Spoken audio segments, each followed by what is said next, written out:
Dados do IPCA mostraram que a inflação atingiu o maior patamar para setembro desde o início do Plano Real. Aliás, isso a gente não precisa nem de dados, né, específicos para isso, claro que é sempre bom ter, mas você muito possivelmente está percebendo no seu dia a dia que carne, combustíveis, eletricidade, enfim, tá tudo ficando extremamente mais caro. Aliás, ó, antes de começar o vídeo, já deixa nos comentários qual produto que você sentiu a maior diferença.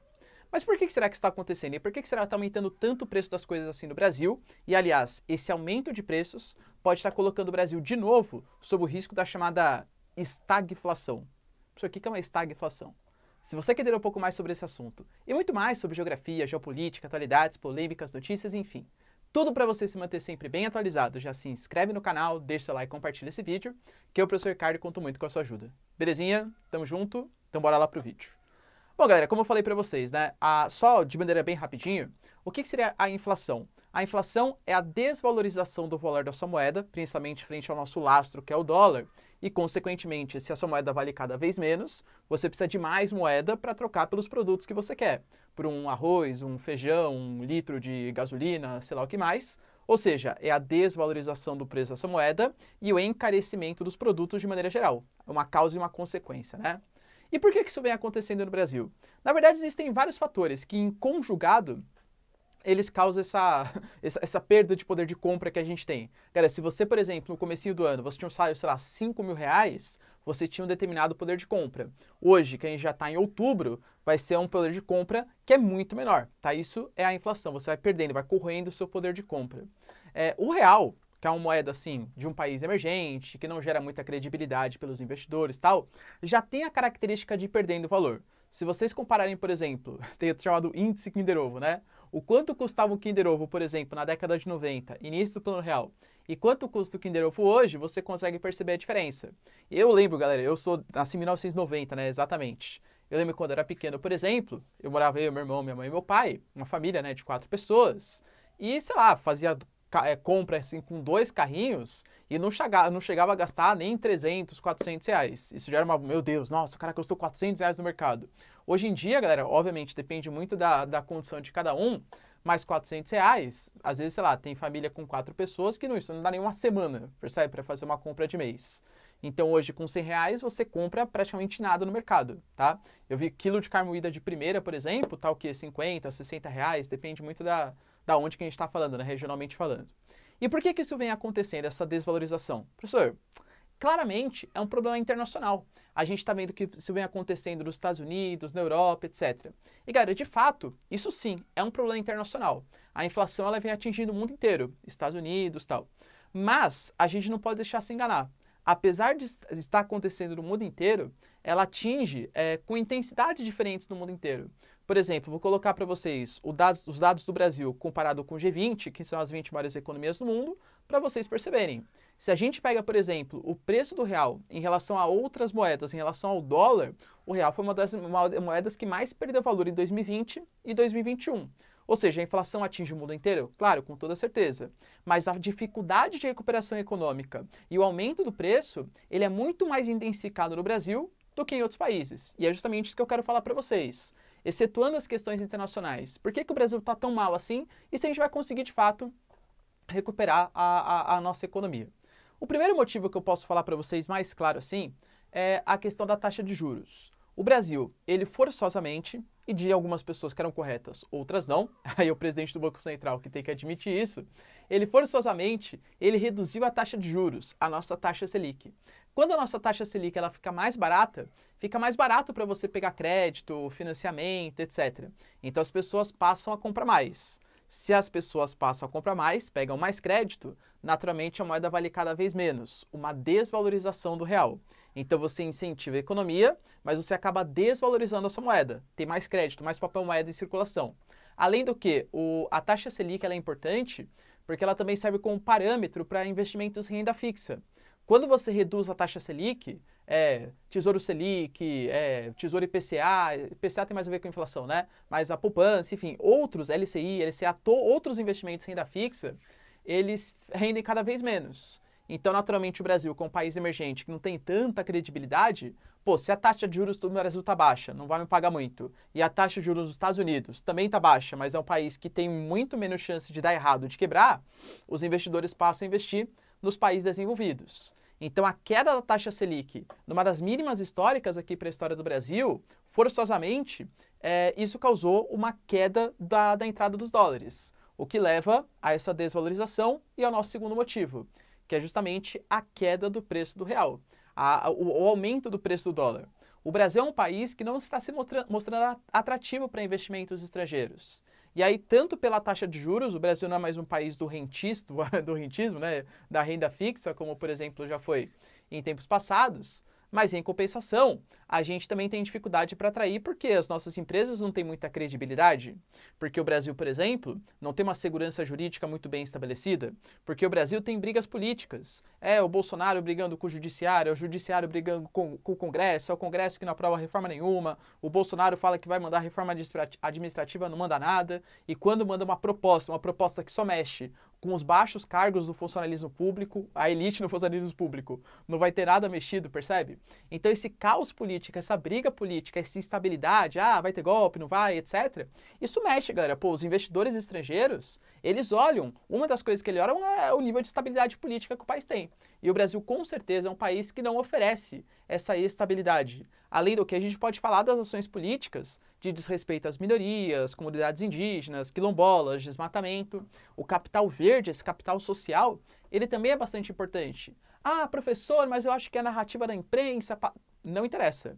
Muito mais do que você ser bom, você tem que parecer bom para os investimentos estrangeiros. Então, se você compra a ideia que o governo é legal, tal, é só a mídia que está deturpando a ideia, pelo menos está faltando comunicação. Tá? Pelo menos nesse vídeo não quero entrar nesse papo, mas pelo menos está faltando comunicação. Outro ponto importante é a própria crise hídrica e a consequente crise energética que o nosso país atravessa. A crise hídrica, por exemplo, galera, choveu muito pouco, né? Ano de Laninha, desmatamento da Amazônia, alteração, por exemplo, os rios voadores chegaram muito menos no centro-sul do Brasil, choveu muito menos em grande parte do território brasileiro. Isso geram dois problemas. Primeiro, os ciclos agrícolas, agropecuários ficam completamente desmobilizados. Então, por exemplo, algumas plantações que tinham uma produtividade muito maior, a produtividade foi menor. Se você oferece menos alimentos, o alimento fica mais caro, é uma coisa completamente natural, tá? Além do que esse ano ainda tivemos geada, né? Geada negra, que é quando congela a própria vegetação e destrói grande parte de plantações de arroz, trigo, café, tudo do sul do país. O Brasil já estava sofrendo bastante. Ainda teve essa questão da geada negra que congelou grande parte das produções agrícolas. E se chove menos. O Brasil é um país que depende muito de abastecimento de água, claro, assim como todos os países, mas é um país que depende muito de hidrelétrica também. Se chove menos, os nossos reservatórios estão vazios. A gente é obrigado a colocar as termoelétricas para gerar energia, queimando combustíveis fósseis, petróleo, carvão, gás natural, que é muito mais caro do que o próprio funcionamento pela água. Então esse aumento na conta de luz, ele vai sendo repassado para a gente, mercado consumidor. É bandeira amarela, vermelha fase 2, taxa extra, enfim, né? Tudo que a gente sabe que vem acontecendo, porque não chove no Brasil.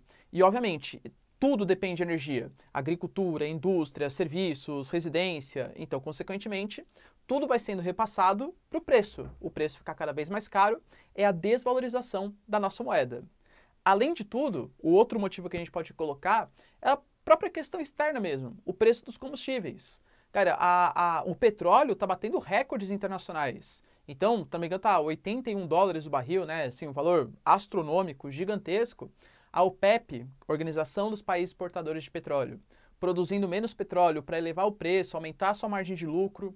O mundo está voltando a consumir um pouco mais, mas a oferta de petróleo ainda não está de acordo com a demanda. O mercado está meio desregulado por conta da pandemia. Então, naturalmente, isso faz com que o petróleo fique mais caro, o gás fique mais caro, o carvão fica mais caro. A Europa vem sofrendo com isso, os Estados Unidos vem sofrendo com isso. Só que, de novo, né? Não dá passar pano. O Brasil está pior. O mundo vem sofrendo, claro. Mas o Brasil está bem pior que os outros países. E dentro dessa situação, o Brasil, por exemplo, mais que a gente tenha gás natural, petróleo, a gente tem combustíveis fósseis, a Petrobras, desde o governo Temer, ela regula o seu preço de acordo com o mercado internacional. Então, se o petróleo está valendo muito no mercado internacional, a Petrobras vai repassar esse aumento de preço para a gente, mercado consumidor. Como é precificado em dólar e o dólar está lá nas alturas, consequentemente o preço do combustível fica extremamente caro aqui para a gente. Até tem um vídeo no canal falando só sobre o preço dos combustíveis. Tem a questão, por exemplo, do Risco Brasil, custo com transporte, infraestrutura, ICMS, impostos federais, enfim, tudo que encarece o preço. Mas o preço alto no mercado externo e a própria questão do dólar, com certeza são questões aí bastante definitivas. Outro ponto que a gente pode tratar também é a própria questão da alteração da demanda e da oferta no mercado mundial. A gente percebe que existem vários produtos que estão faltando. Aqui, por exemplo, a questão dos alimentos que eu falei para vocês, né? As geadas, alterações climáticas. Outra coisa, né? Canadá 50 graus, enchente na Alemanha, enchente na Bélgica, Índia e China também, com enchentes muito significativas, queimadas espalhadas pelo mundo inteiro. Isso afeta também a questão da produtividade. A China vem desacelerando a sua economia. Então, a China, que tem a maior produção industrial, também vai ser afetada por isso, percebe? O mundo está meio doidão assim nessa questão de produção e demanda. Então existem insumos que estão faltando. Está faltando insumo para a indústria. Se a indústria não tem insumos, naturalmente aumenta o preço dos produtos. Pega, por exemplo, galera, preço de carro. Pô, eu vi uma reportagem, o Gol valendo 90 mil, Voyage valendo 100 mil, carro popular valendo quase 100 mil reais aqui no Brasil. Também é pela falta de peças, pela falta de insumos. A indústria está paralisada. O mercado vai demorar um pouquinho para se reorganizar e suprir toda a demanda que tem nessa cadeia produtiva internacional para estabilizar os preços novamente. Então, esses motivos que eu listei para vocês, esses 5 motivos, né, são os principais motivos que causam essa inflação no Brasil. E por que isso é extremamente preocupante? Porque isso pode estar vindo acompanhado no Brasil do que a gente chama de uma estagflação. Isso aqui é uma estagflação. É quando você tem uma estagnação econômica combinado com a inflação. Geralmente isso vem acompanhado pelo um alto desemprego, uma queda do PIB e, ao mesmo tempo, uma inflação. Essa queda do PIB, o Brasil, por exemplo, está se recuperando muito mais lentamente que os outros países que têm mais ou menos a mesma realidade econômica que a gente. O Brasil está com uma taxa de desemprego de 14%, sendo que grande parte desses empregos ou são empregos informais, ou empregos que pagam muito pouco, ou seja, o desemprego já é alto, e as pessoas que têm emprego têm uma qualidade de emprego muito baixa, uma remuneração muito baixa, então a média salarial caiu muito no Brasil nos últimos tempos, percebe? Ao mesmo tempo que a gente tem essa inflação extremamente exagerada. Olha qual que é a problemática. Geralmente o que um governo ele faz quando ele quer combater a inflação? Ele aumenta a taxa de juros, porque você atrai mais dólares para o seu mercado e você reduz um pouco o crédito, a circulação de moedas. Então a moeda passa a valer cada vez mais e entram dólares no seu país pela renda fixa. Pô, legal. Só que qual que é o grande problema disso? Se a gente aumenta a nossa taxa de juros, consequentemente fica mais caro para você comprar coisas, para fazer o financiamento de imóvel, um carro, bancos, por exemplo. Então tudo, o crédito passa a ficar mais caro. Como que a gente vai conseguir recuperar a nossa economia, reduzir o desemprego, se o crédito está caro? Ah, pessoal, então beleza, então vamos reduzir a nossa taxa de juros para incentivar o motor da economia. Aí você gera inflação. Então o Banco Central hoje, né, o Campos Neto, está com uma problemática nas mãos. Por quê? Sabe qual que é o ponto ótimo? Da gente colocar uma taxa de juros alta o suficiente para controlar a inflação, só que baixa o suficiente para não estagnar a economia.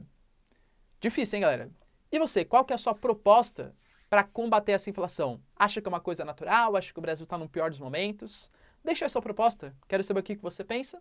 No mais, galera, espero que vocês tenham entendido, curtido o vídeo. Tamo junto, beijos, abraços e